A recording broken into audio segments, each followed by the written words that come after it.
What's going on, guys? Welcome back to the channel. I hope everybody's having a better day than I am.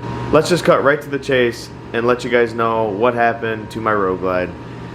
Yes, you guys see it in the title, you guys see it in the thumbnail. I finally hurt my 128 cubic inch Road Glide, and I'm going to explain to you guys exactly what's wrong with it, and we're going to tear it down together and figure out what the problem may have been.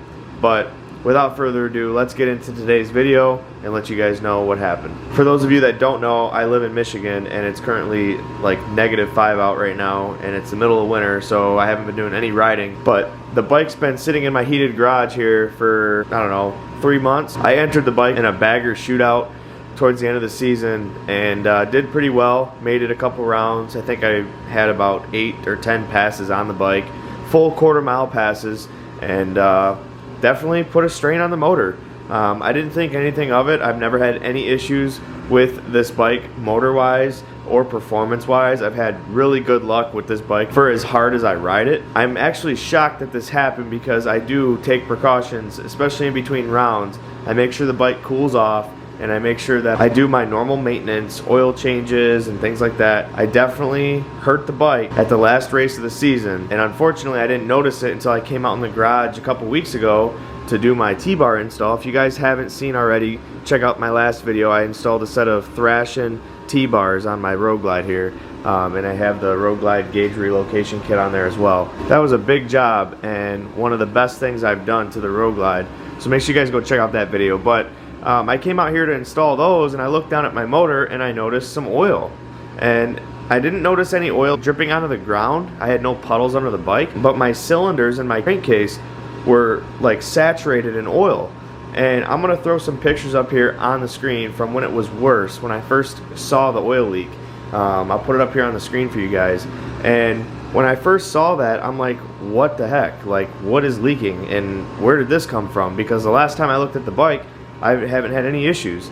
You know, when I rode it at the track, I had no leaks, no issues at all. Obviously, I haven't gone over the bike or did any maintenance on it since the last track day, and that's the only thing I can think of, is that I rode it hard and didn't let it cool down enough in between rounds, and I overheated it and probably hurt the base gasket, because after cleaning it off multiple times and coming back into the garage a couple days later, the oil is still leaking out from the cylinders, and I don't know where it's coming from. But today we're gonna take it over to my buddy's house. He's got a lift, and we're gonna put it up on there, and we're gonna tear the whole motor apart back to the crankcase basically, and check on that base gasket, because what it looks like is the base gasket is leaking, the front cylinder base gasket. Now I'll go over there here in a second with a flashlight and show you. It's kind of dark down there, but that's what it seems to be, is a base gasket. I've talked to many people online, I've talked to Fuel Moto, and they seem to think that I might have overheated the bike. I didn't let it cool down enough in between rounds, and that would cause the base gasket to fail and become weak and let some oil seep out of there.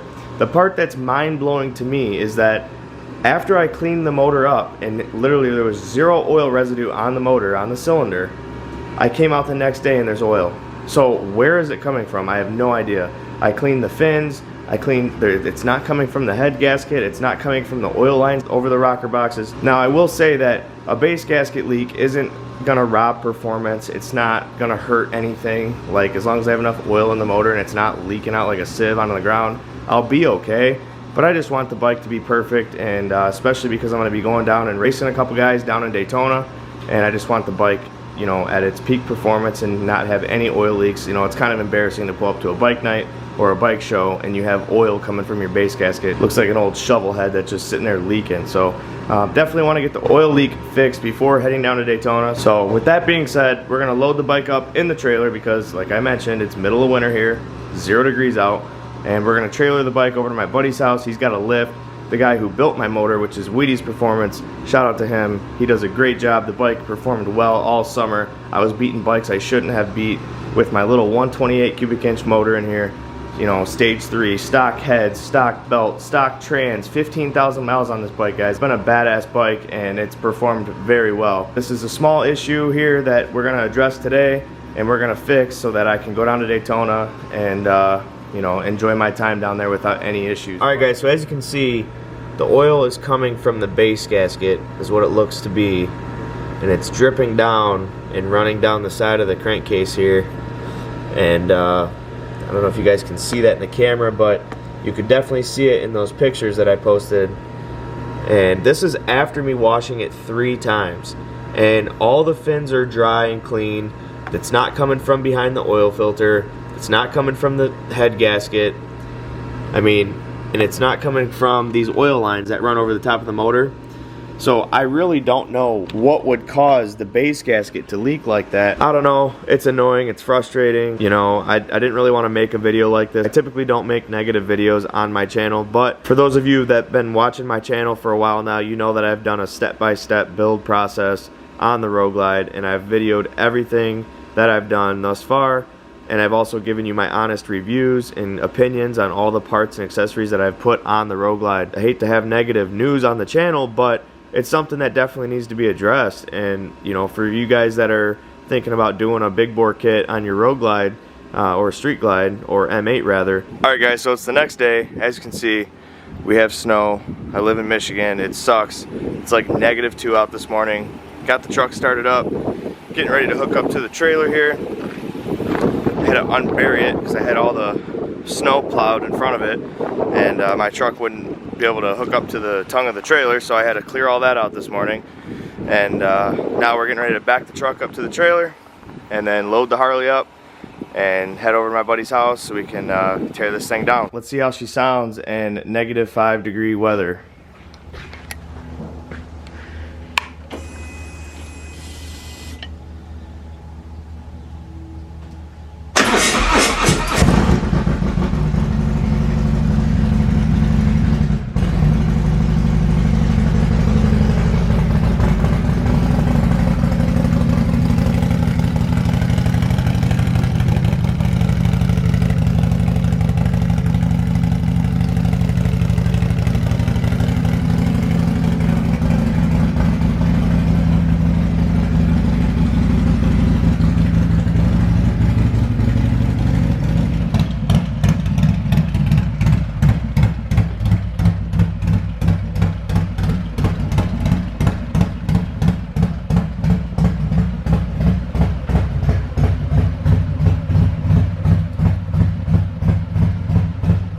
Alright guys, so I got the bike loaded up. We're getting ready to head over to my buddy's house, and I will pick the camera back up once we get the bike on the hoist.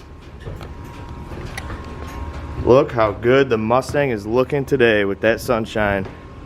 I cannot wait for summer. Alright guys, so we just took the rocker boxes off and we went ahead and checked the torque specs on the head bolts, and they are torqued down to 45 foot-pounds still.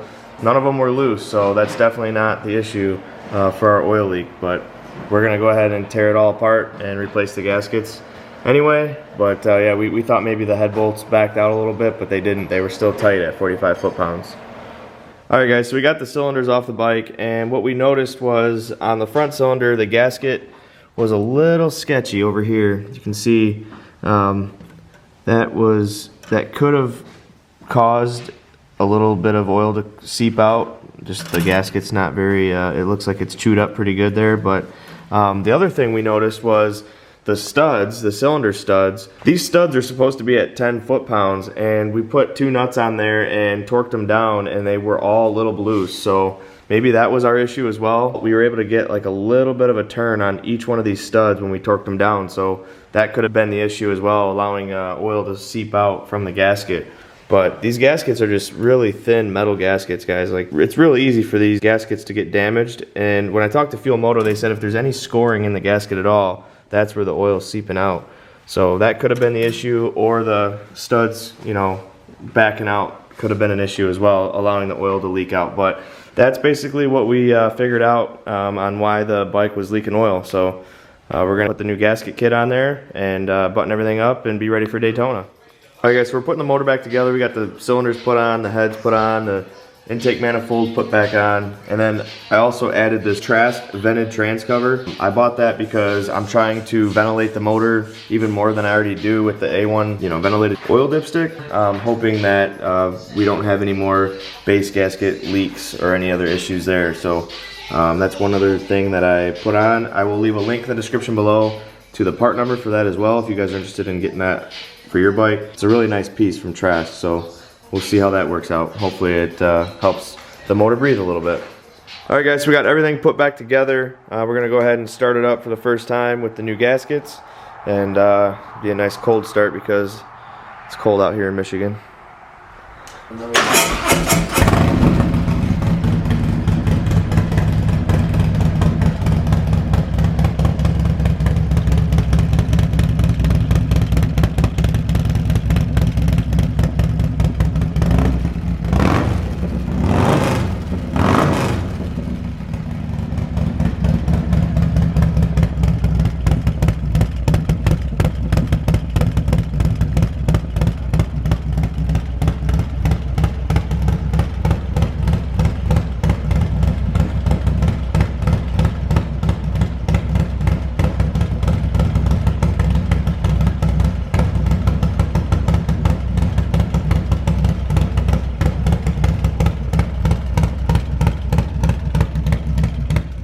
Alright guys, so we just got the bike home in the garage. What a long night it was getting this bike put back together. But shout out to Wheaties Performance for hooking it up once again and doing a great job putting my motor back together. I wouldn't be able to do this stuff without him, so shout out to him. We got the bike back together. It's running better than ever, and I cannot wait to get on this thing and have a good time down in Daytona for Bike Week. But with all that being said, that's going to complete today's video. If you liked the video, make sure you hit that thumbs up button. If you're new to the channel, make sure you smash that subscribe button. Stay tuned for the next video. It's going to be a good one. There's a YouTuber that called me out, and I'm going to accept his call out challenge, and I'm actually going to be racing him down in Daytona. So stay tuned for the next video. It's going to be a good one, and all the videos after that. I'm going to be bringing tons of Daytona Bike Week content to the channel. So, as always, thanks for watching, guys, and I'll see you on the next one. Peace!